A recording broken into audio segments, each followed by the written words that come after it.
माननीय श्री सुभाष नेम्बांग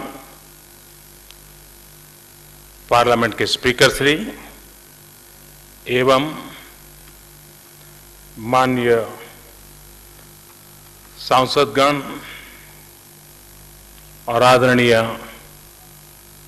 सभागृह,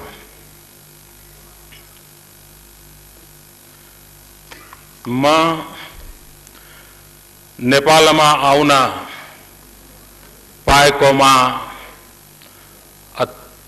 अत्यंतै हर्षित छु।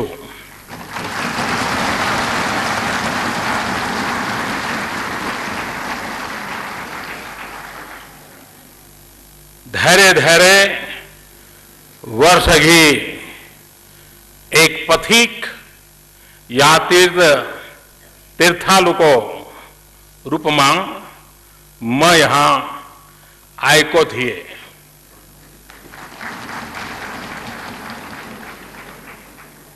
यो भनाई कि एक पटक तपाईले नेपाल को भ्रमण गर्नु भयो भने यो जीवन पर्यन्त सम्बन्धमा बदलिन्छ।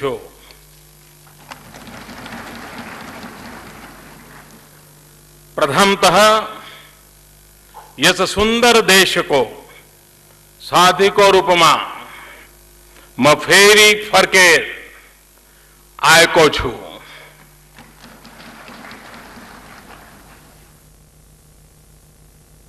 प्रधानमंत्री को हैसियत में पुनः आउन पाउँदा वास्तव में मैले भाग्यशाली महसूस गर्छु।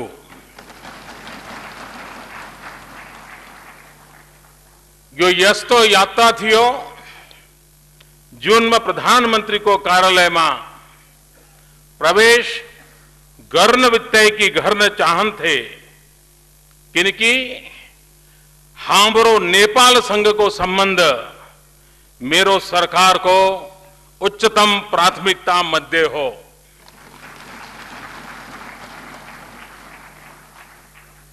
निमंत्रणा गर्नु भएकोमा म सरकार र नेपाल का जनतालाई धन्यवाद दिन चाहन्छु।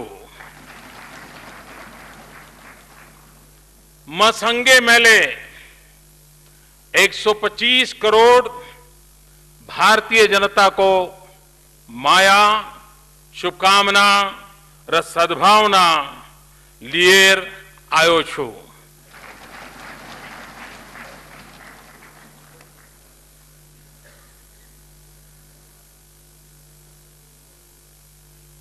आप कल्पना कर सकते हैं कि पल मेरे लिए कितने गर्व की पल है, क्योंकि आपकी संसद में मैं पहला मेहमान हूं जिसको आपने बुलाया है और संबोधन करने का अवसर दिया है। ये सम्मान सिर्फ नरेंद्र मोदी का या भारत के प्रधानमंत्री का नहीं, ये 125 करोड़ भारतीयों का सम्मान है। मैं इसके लिए आदरणीय स्पीकर श्री का और आप अभी सभी सदस्यों का हृदय से आभार व्यक्त करता हूं। भारत और नेपाल के संबंध उतने ही पुराने हैं जितना हिमालय और गंगा पुराने हैं।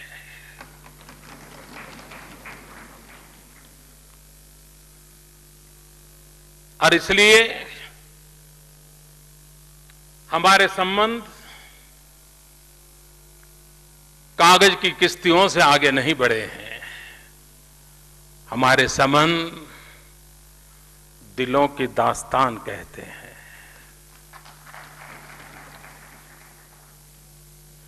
जन जन के मन के प्रतिघोष के रूप में है। हम एक ही सांस्कृतिक विरासत के धनी हैं।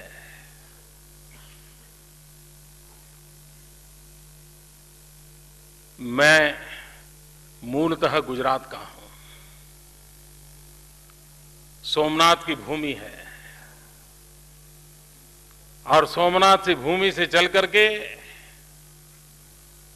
मैं राष्ट्रीय राजनीति का फलक काशी विश्वनाथ की छत्र छाया में मैंने प्रारंभ किया, काशी से किया, और आज पशुपतिनाथ के चरणों में आकर के खड़ा हुआ हूं।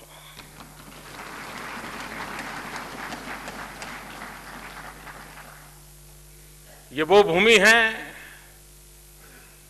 जहां किशोरी जी बचपन में खेला करती थी और आज भी हम जनक का स्मरण करते हैं।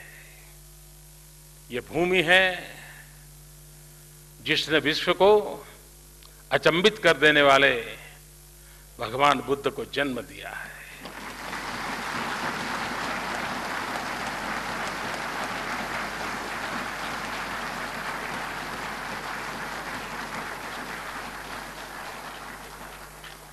ऐसी एक सांस्कृतिक विरासत की धनी है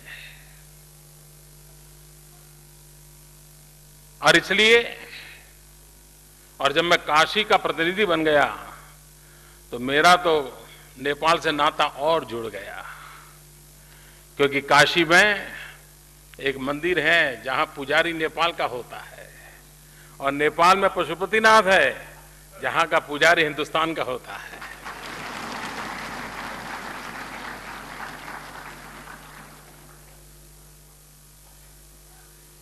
भारत का हर व्यक्ति 51 शक्तिपीठों के दर्शन की कामना करता है। उन 51 शक्तिपीठों में 2 शक्तिपीठ नेपाल में है।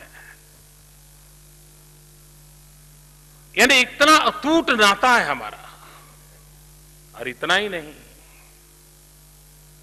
हिंदुस्तान ने वो कोई लड़ाई जीती नहीं है जिस जीत के साथ किसी नेपाली का रक्त न बहा हो।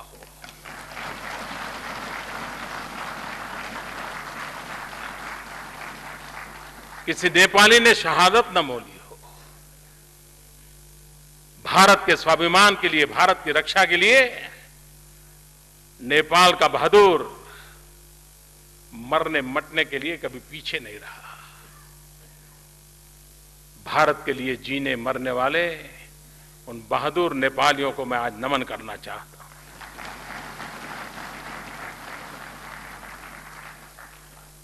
भारत की सेना के फील्ड मार्शल एक बहुत बढ़िया बात बताते थे। वो कहते थे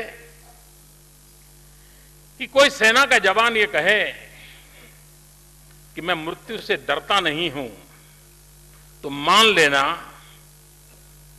या तो वो झूठ बोल रहा है या तो वो गुरखा है।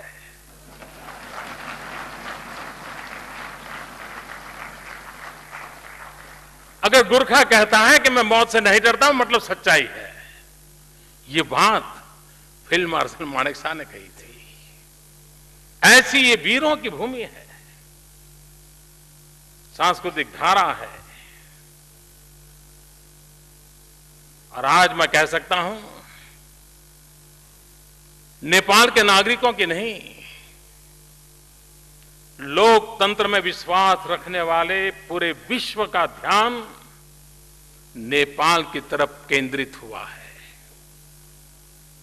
और नेपाल की तरफ केंद्रित हुआ है मतलब इस सभागृह में बैठे हुए आप सब पर केंद्रित हुआ है। लोकतंत्र में विश्वास करने वाला पूरा विश्व आज आपकी तरफ देख रहा है, बड़ी आशा भरी नजरों से देख रहा है। आपको लगता होगा कि आप इस सदन में बैठ करके संविधान के निर्माण की चर्चा कर रहे हैं, भिन्न भिन्न धाराओं की चर्चा कर रहे हैं, समाज के भिन्न भिन्न वर्गों के हितों के कल्याण की चर्चा कर रहे हैं। इतना नहीं है। संविधान के निर्माता के रूप में आपको यह सौभाग्य मिलना उस घटना को मैं अगर और तरीके से देखूं, हम जिस परंपरा से जीते हैं, कभी कुछ ऋषि मन ने वेद निर्माण किए, किसी ने उपनिषदें निर्माण की, किसी युग में संहिताओं का निर्माण हुआ, और जिसके प्रकाश में हजारों साल से हम अपना जीवन निर्वाह और आयोजन करते रहते हैं। उसी कड़ी में आधुनिक जीवन में राष्ट्र का संविधान भी एक नई संहिता के रूप में जन्म लेता है। नए युग को दिशा दर्शन देने का काम संविधान के माध्यम से होता है, जो किसी जमाने में ऋषियों ने वेद के द्वारा, पुराणों के द्वारा, संहिता के द्वारा किया था। एक प्रकार से आप नई संहिता लिख रहे हैं, और इसलिए यह सौभाग्य प्राप्त करने वाले आप सबको मैं हृदय से अभिनंदन करना चाहता हूं, बधाई देना चाहता हूं।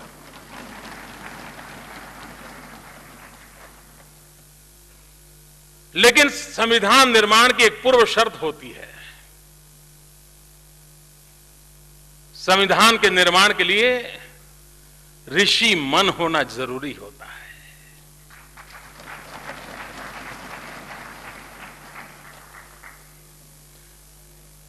वो मन जो दूर का देख सकता है, वो मन समस्याओं का अंदाज लगा सकता है, और वो मन आज भी उन शब्दों में अंकित करेगा जो 100 साल के बाद भी समाज को सुरक्षित रखने की, समाज की विकास यात्रा को आगे बढ़ाने की कोशिश करेगा। कितना पवित्र, कितना उम्दा, कितना विशाल, कितना व्यापक काम आप लोगों के पास है, और इसलिए आप बहुत भाग्यशाली हैं। मैं आपको नमन करने आया हूं, मैं आपका अभिनंदन करने आया हूं। संविधान ये किताब नहीं होती है। संविधान कल, आज और कल को जोड़ता है। मैं कभी कभी सोचता हूं, भारत का संविधान वो हिमालय को समंदर के साथ जोड़ता है, भारत का संविधान कच्छ के रेगिस्तान को नागालैंड की हरी भरी पर्वतमालाओं के साथ जोड़ता है, 125 करोड़ नागरिकों के मन को, आशा को, आकांक्षाओं को पल्लवित करता है। आप जिस संविधान का निर्माण करने जा रहे हैं, वो सिर्फ नेपाल के नागरिकों के लिए नहीं, दुनिया के इतिहास में एक स्वर्णिम पृष्ठ लिखने जा रहे हो। आपको आश्चर्य होगा कि मोदी जी क्या बता रहे हैं। मैं सच बता रहा हूं। आपका संविधान जो बनेगा वो सिर्फ नेपाल के लिए नहीं, विश्व के लिए एक स्वर्णिम पृष्ठ बनने वाला है। क्योंकि इतिहास की धरोहर में देखें तो एक सम्राट अशोक हुआ करते थे। युद्ध के बाद शांति की तलाश में निकले, युद्ध छोड़ बुद्ध की शरण गए, और एक नया स्वर्णिम पृष्ठ लिखा गया। मैं उन सबको बधाई देता हूं जिन्होंने बुलेट का रास्ता छोड़ करके बैलेट के रास्ते पर जाने का संकल्प किया, नेपाल की धरती पर किया।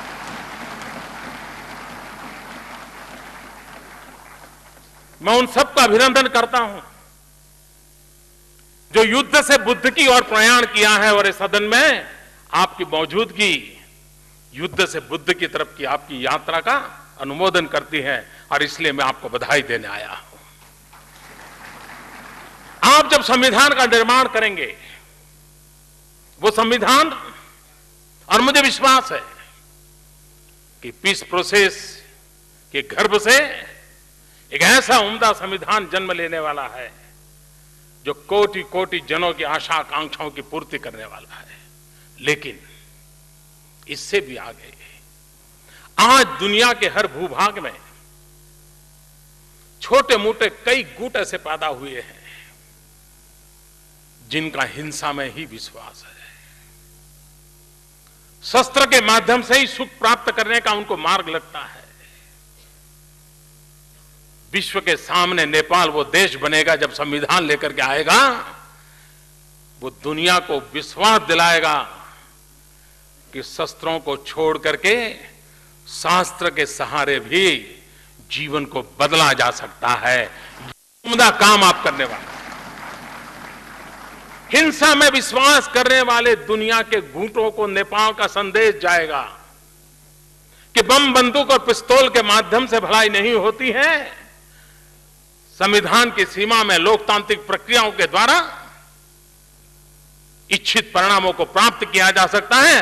और ऐसा उम्दा काम आपने शुरू किया है और उन लोगों ने उसमें हिस्सेदारी की है जिन्होंने कभी शस्त्र में भरोसा किया था, शस्त्र को छोड़ करके, युद्ध को छोड़ करके बुद्ध के मार्ग पर जाने का रास्ता अपनाया। और इसलिए एक ऐसा पवित्र काम आपके माध्यम से हो रहा है, इस संविधान सभा के माध्यम से, जो विश्व के हिंसा में विश्वास रखने वाले लोगों को पुनर्विचार करने के लिए मजबूर करेगा।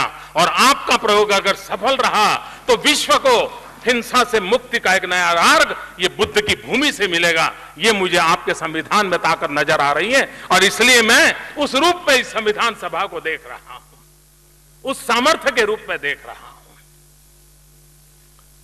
संविधान किसके लिए? भारत प्रारंभ से मानते आया है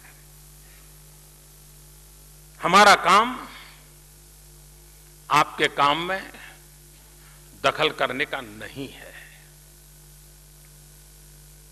भारत का तो काम आप जो संकल्प करें, आप जो दिशा चुने, उसमें हम अगर काम आ सकते हैं तो काम आना यही हमारा संकल्प है। आपको दिशा देना ये हमारा काम नहीं, आपकी मंजिल को और ले जाना ये हमारा काम नहीं है। नेपाल एक सार्वभौम राष्ट्र है।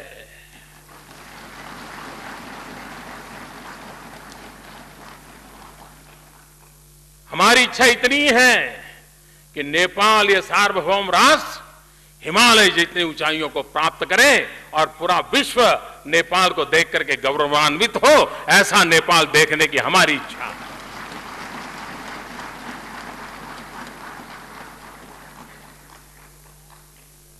और इसलिए आपके पड़ोस में बैठ करके और हमारे लोकतंत्र के अनुभव के आधार पर हमें अच्छा लगता है जब ये बातें सुनते हैं कि आप इस दिशा में जा रहे हैं, हमें आनंद होता है।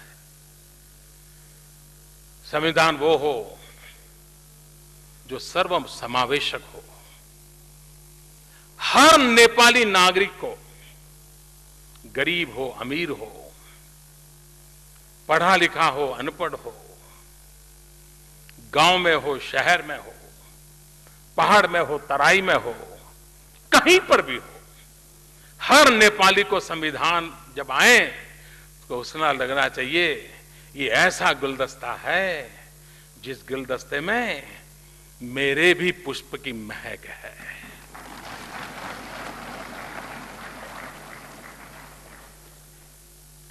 और संविधान निर्माता ऐसा गुलदस्ता बनाएंगे कि जिसके कारण हर नेपाली को लगेगा हां ऐसा बढ़िया गुलदस्ता आया है, मेरा फूल भी महक मुझे उसमें महसूस हो रही है।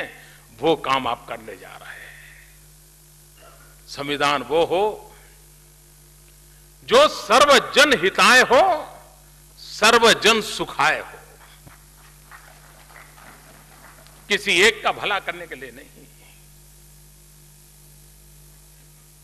संविधान जन सामान्य की आशा आकांक्षाओं की पूर्ति के लिए होना चाहिए। संविधान जोड़ता है, संविधान कभी तोड़ता नहीं है। संविधान विवादों को संवाद की ओर ले जाने का एक सबल माध्यम होता है और इसलिए चाहे पहाड़ हो तराई हो, संविधान जोड़ने का काम करे और अधिक ताकत पैदा करने का काम करे। उस दिशा में आप सिद्धि प्राप्त करेंगे, ये मेरा पूरा विश्वास है। संविधान वर्तमान के बोझ से दबा हुआ नहीं होना चाहिए। और ऋषि मन का मेरा तात्पर्य यही है,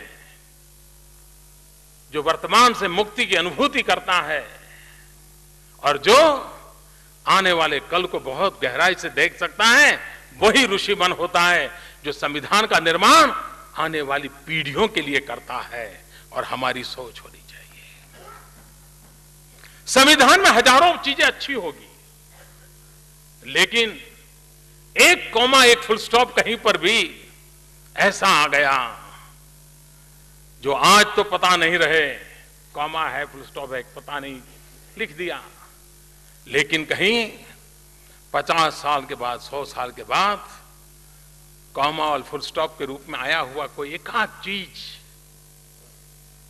कहीं विष बीज न बन जाए, विष वृक्ष का जन्म न दें, जो नेपाल के इन सपनों को रौंद डाले। ऐसी स्थिति कभी आए नहीं। ये बारीकी की चिंता ये संविधान सभा करेगी, ऐसा मुझे पूरा विश्वास है। और मैं मानता हूं, आपने जो काम शुरू किया वो अपने आप पे गौरव करने वाला काम है। शस्त्र को छोड़ करके शास्त्र का स्वीकार करना, यही तो बुद्ध की भूमि से निकलने का आवाज है, वही तो संदेश है। और उस अर्थ में भारत चाहेगा, और जो आप लोगों ने तय किया है, जो मैंने सुना है, और मैं मानता हूं कि बहुत ही उत्तम काम, संघीय लोकतांत्रिक गणतंत्र,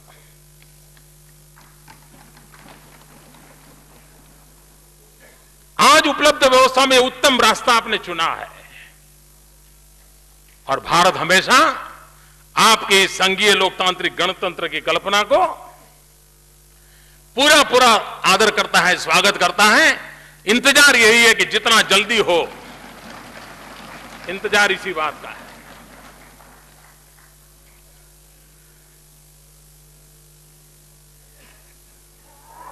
नेपाल और भारत के रिश्ते ऐसे हैं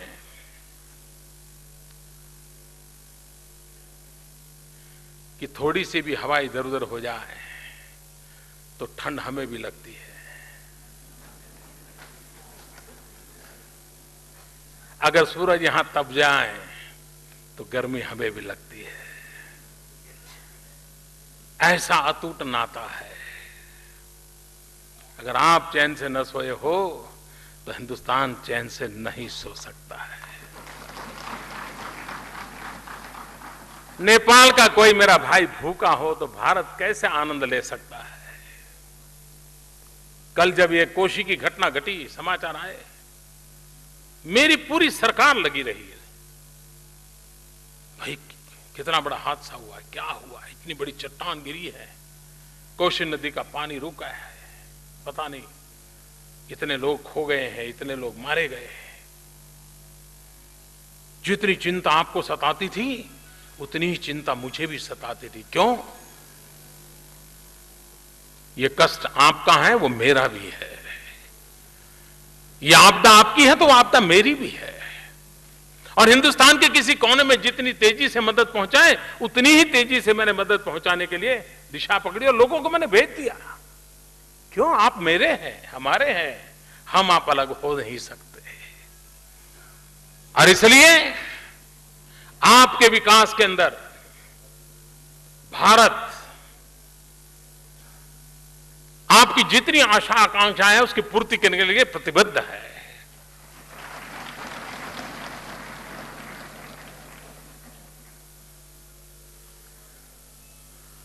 नेपाल जहां से जन्मे हुए बुद्ध ने मन के अंधेरे को दूर किया था, विचारों का प्रकाश दिया और मानव जात को एक नई चेतना मिली थी। ये नेपाल पानी की शक्ति का ऐसा धनी है कि बिजली के माध्यम से आज भी हिंदुस्तान का अंधेरा दूर कर सकता है।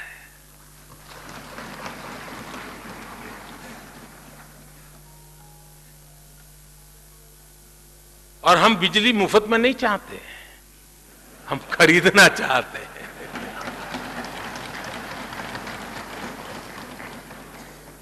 हम आपका पानी भी ले जाना नहीं चाहते, आपका पानी। और वैसे तो एक बात मैं नहीं जानता हूं नेपाल में ये बात किस रूप में देखा जाएगा। पानी और जवानी ये कभी पहाड़ के काम नहीं आते हैं।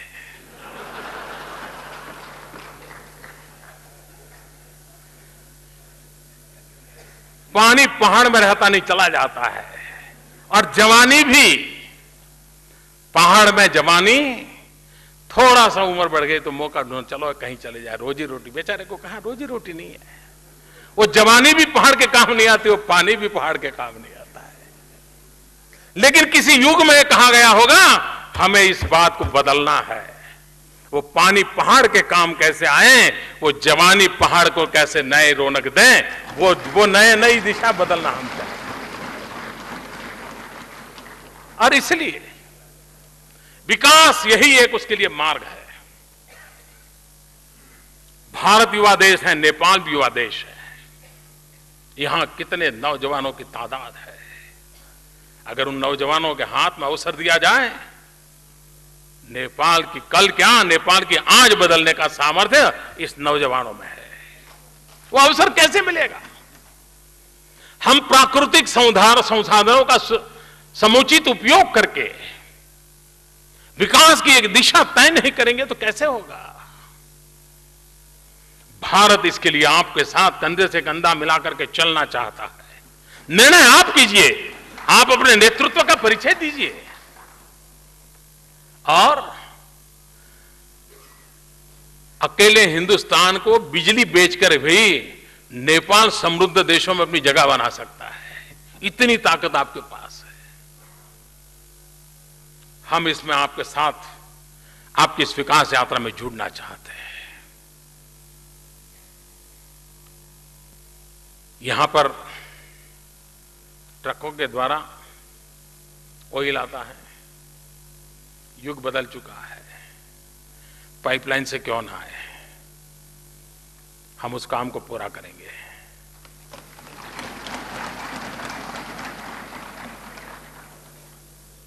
शिक्षा के क्षेत्र में यहां के नौजवान भारत आते हैं, उनको भारत सरकार स्कॉलरशिप देती है। उस स्कॉलरशिप पाने वाले नौजवानों की संख्या में मैं बढ़ोतरी करना चाहता हूं। अधिक नौजवानों को अवसर मिले। और ये मैं आपको समझ लीजिए, आज ही घोषणा कर दी, उसका फायदा उठाइए।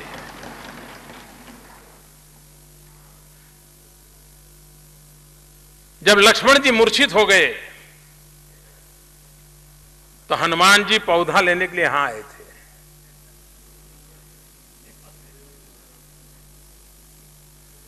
आज पूरे विश्व में होलिस्टिक हेल्थ केयर की चर्चा चल रही है। हिमालय जड़ी बूटियों के हिमालय के गर्भ में पड़ी है। अगर उन जड़ी बूटियों को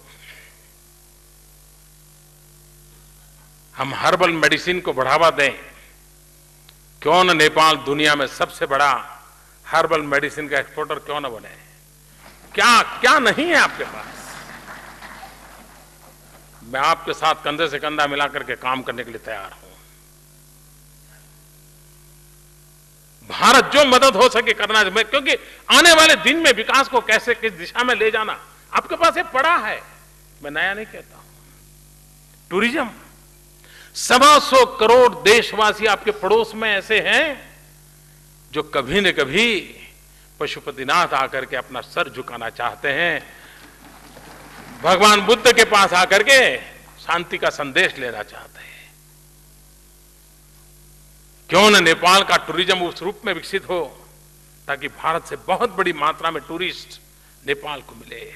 और टूरिज्म एक ऐसा क्षेत्र है, कम से कम पूंजी से ज्यादा रोजगार देने वाला कोई क्षेत्र है तो टूरिज्म है। टूरिस्ट आता है तो चना बेचने वाला भी कमाता है, मूंगफली बेचने वाला भी कमाता है, ऑटो रिक्शा वाला भी कमाता है, टैक्सी वाला भी कमाता है, चाय बेचने वाला भी कमाता है। और जब चाय बेचने वाले की बात आती है तो मुझे जरा आनंद होता है।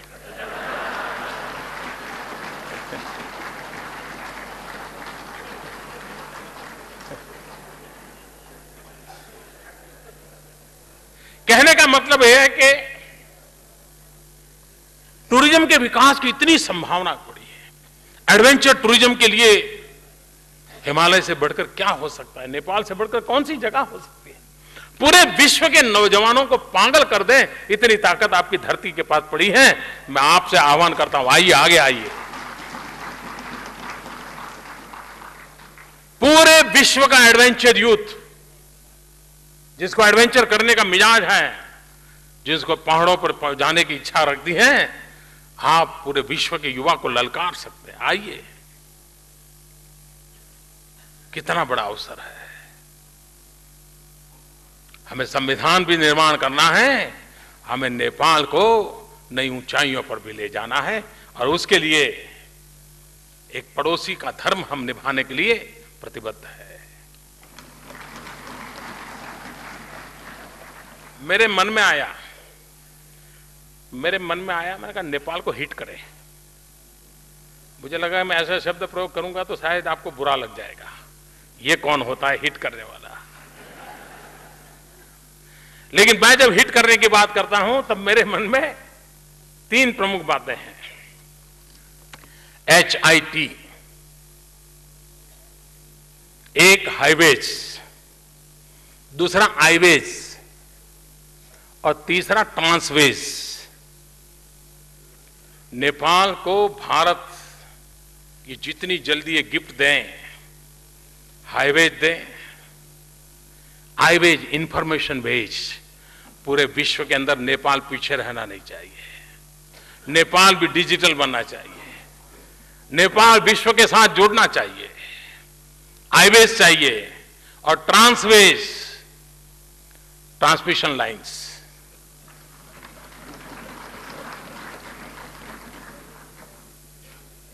आज बिजली जितनी हम दे रहे हैं नेपाल को, उसको डबल करने का मेरा इरादा है, और उसके लिए जितना जल्दी ट्रांसमिशन लाइन लगाएंगे, अभी हम नेपाल का अंधेरा दूर करेंगे और दशक के बाद अंधेरा हिंदुस्तान का नेपाल दूर करेगा।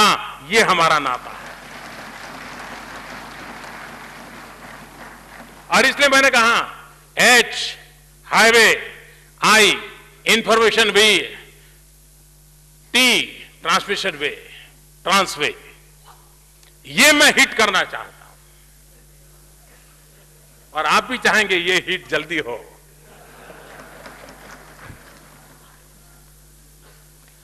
मुझे विश्वास है कि हम अब, हमें लगता है जितना जल्दी नेपाल को हमारे पास बुला सके हम बुलाना चाहते हैं। अब इसको खिसक कर तो ले जाने वाला विज्ञान तो भी आया नहीं है, लेकिन अगर महाकाली नदी पर ब्रिज बन जाए तो मेरे और आपके बीच की दूरी बहुत खत्म हो जाएगी। आप एकदम हमारे पास आ जाएंगे। आज हमें घूम घाम करके पहुंचना पड़ता है, महाकाली नदी पर ब्रिज बन गया तो हमारी दूरियां कम हो जाएगी, और हम इस बात पर बल देकर के आगे बढ़ना चाहते हैं। उसी प्रकार से सीमा हमारे लिए, बॉर्डर जो है वो बैरियर नहीं हो सकती, बॉर्डर ब्रिज बनना चाहिए। और हम चाहते हैं भारत और नेपाल की सीमा इस प्रकार से वाइब्रेंट हो, अच्छेपन की लेन देन होती रहे, ताकि आपका भी विकास हो, भारत के भी आपके साथ जुड़े हुए छोटे छोटे जो राज्य हैं उनको भी विकास का भी अवसर मिले। एक योजना आज मैं प्रधानमंत्री जी से बता रहा था, मैंने कहा कि हिमालय पर रिसर्च होना बहुत जरूरी है। इतनी बड़ी प्राकृतिक संपदा है, भारत ने उस पर एक काम शुरू किया है। हमने हमारे इस बजट में भी उसकी घोषणा की है। नेपाल भी उसमें आगे बढ़े और हम मिलकर के हिमालय की शक्ति मानव जात के लिए कैसे काम आ सकती है, उसके वेज एंड मीन्स क्या हो, उसके सामर्थ्य को हम पहचाने, विज्ञान की उन नई परतों को हम खोले और मानव जात के कल्याण की दिशा में हम जरूर काम करें। उसी प्रकार से हम प्रयास करना चाहते हैं। कभी कभी मैं हैरान हो जाता हूं,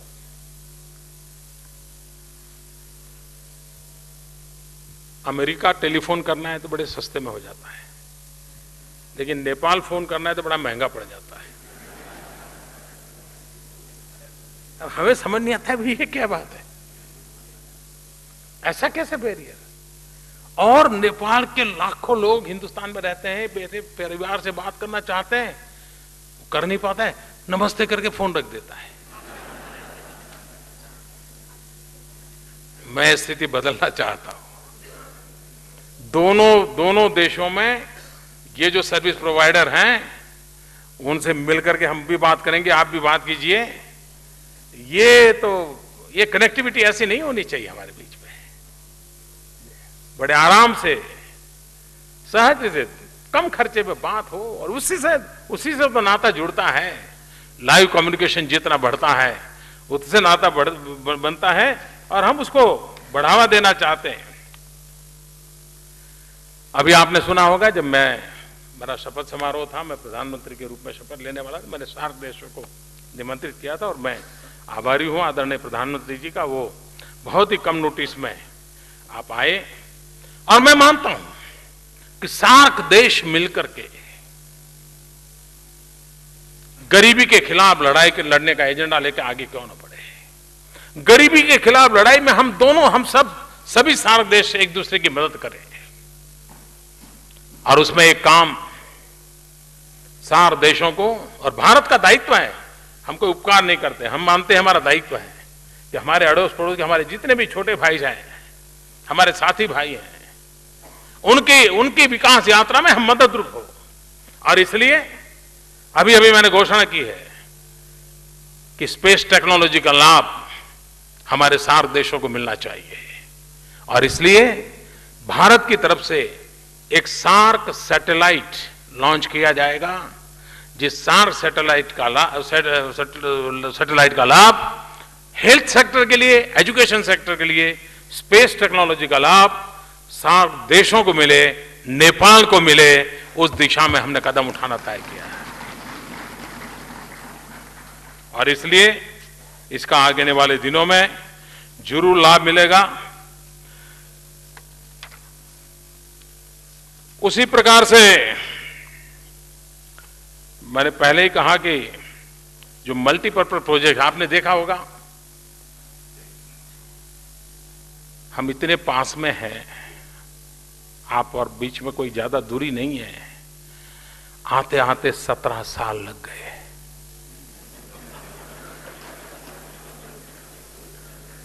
यह अखरता है।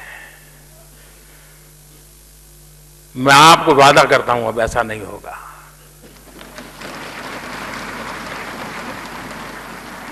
और मैं तो कुछ ही महीनों में वापस आ रहा हूं सार्क समिट के समय, और मैंने उस समय तय किया है कि मैं उस समय जब आऊंगा तो राजा जनक को भी नमन करने जाऊंगा, भगवान बुद्ध को भी नमन करने जाऊंगा।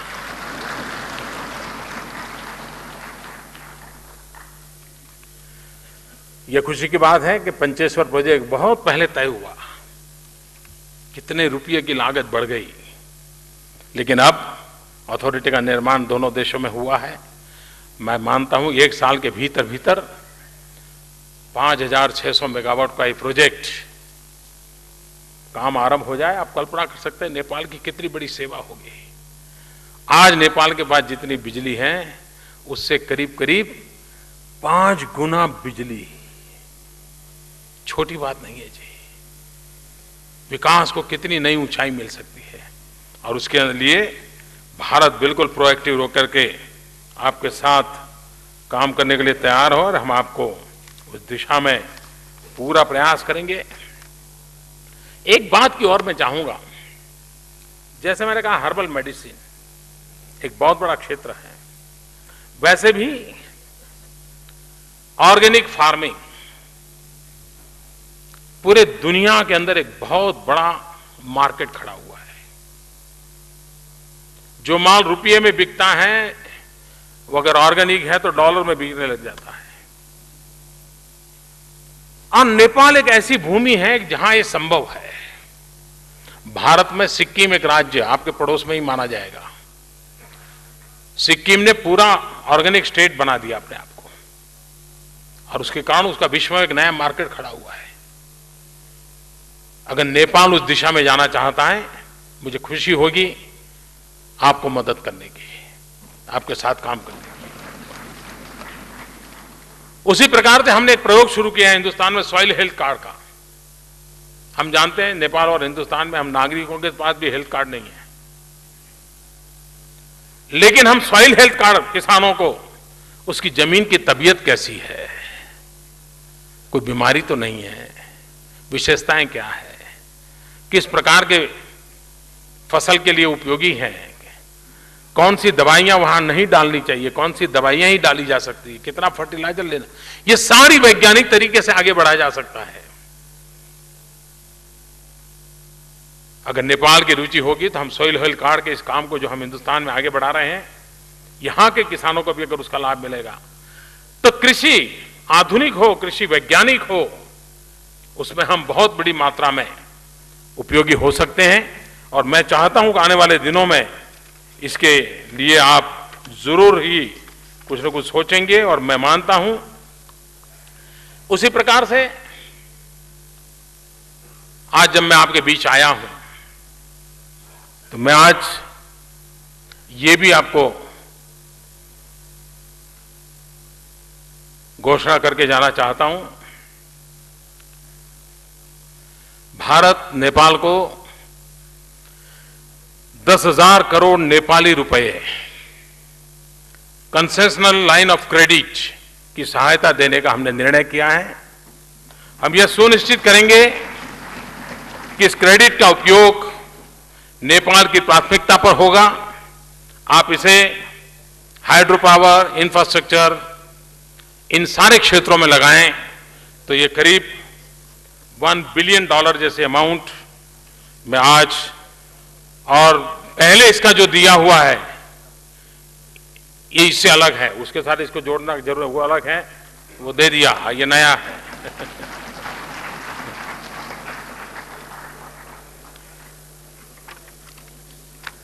तो फिर एक बार आपने मेरा स्वागत किया, सम्मान किया, इसलिए मैं आपका आभारी हूं। लेकिन मैं फिर से एक बार विश्वास दिलाता हूं कि दुनिया की नजरें आपकी तरफ हैं, विश्व बड़ी आशा भरी नजरों से आपकी तरफ देख रहा है, क्योंकि शस्त्र से मुक्ति का मार्ग संविधान के माध्यम से आज शस्त्र के रास्ते पर चल पड़े लोगों को वापस लाने का काम नेपाल की सफलता से जुड़ा हुआ है। आप सफल हुए तो दुनिया को वापस लौटने का अवसर मिलेगा, शस्त्र छोड़ने की प्रेरणा मिलेगी, और लोकतांत्रिक व्यवस्था से भी जन मन की आशा आकांक्षाओं की पूर्ति का रास्ता नया विश्वास पैदा करेगा। आप संविधान के इस काम को उस रूप में देखें, इसलिए मैं दोबारा उस बात का उल्लेख करता हूं कि आपका ऋषि मन 100 साल के बाद नेपाल कैसा हो, नेपाल के लोग कैसे हो, नेपाल के लोगों को क्या मिले, इसका निर्णय आप कर रहे हैं, और उस निर्णय में आप सफल होंगे। और भगवान की बुद्ध की भूमि में विचारों की कोई कमी हो नहीं सकती, इरादों की कमी नहीं हो सकती है, संकल्प शक्ति की कमी नहीं हो सकती है। और इसलिए एक नया इतिहास यहां से रचने जा रहा है, इसको इतना बड़ा लाभ मिलने वाला है, ये मुझे पूरा विश्वास है। और हम सबको मैं यही कहूंगा कि हमारे जो संबंध है, भारत नेपाल मैत्री, ये अमर रहे। भारत में नेपाल मैत्री जुग जुग जीवे, और ये सार्वभौम राष्ट्र नेपाल हिमालय से भी नई ऊंचाइयों को ऊपर उठे, इसी शुभकामनाओं के साथ फिर एक बार आपके बीच आने का अवसर मिला। बहुत बहुत धन्यवाद।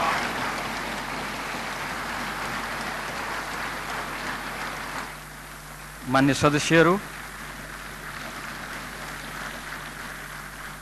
अब म महामहिम प्रधानमन्त्रीलाई आसन गर्न हार्दिक आग्रह गर्दछु।